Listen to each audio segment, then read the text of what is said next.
พี่รักจึงมองว่าน้อง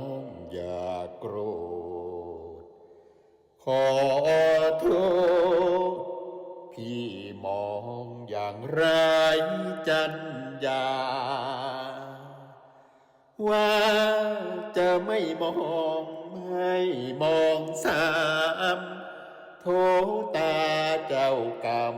คอยหันมาอยากสบตาคนสวยไม่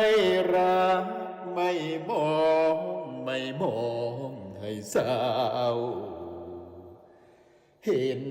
เจ้าเฝ้าแต่หลงงงงวยพี่นึกว่านางที่บนฟ้านี่องค์เทวารูปสำรวยเพราะเจ้านั้นสวยกว่าคนเดินดินมองเท่าไรก็ไม่รู้อิ่มรอยยิ้มเหมือนน้ำที่หยดรดถิ่นเอวองดังหงกำลังจะบินได้นั่งมองอยู่พินข้าวไม่กินก็อิ่มท้องพี่รักจึงมองว่าน้องอย่าว่าเห็นหน้ายิ่งพาให้ฝันชวนมองหากแม้พี่รวยสักพันล้าน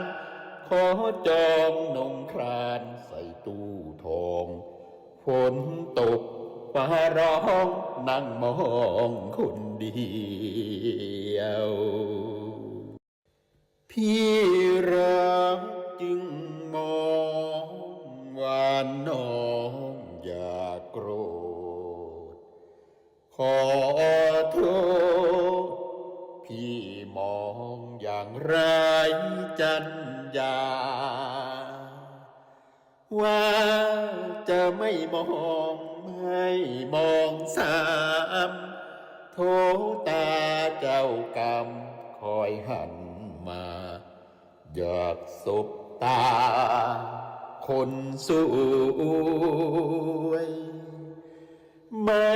รักไม่มองไม่มองให้เศร้า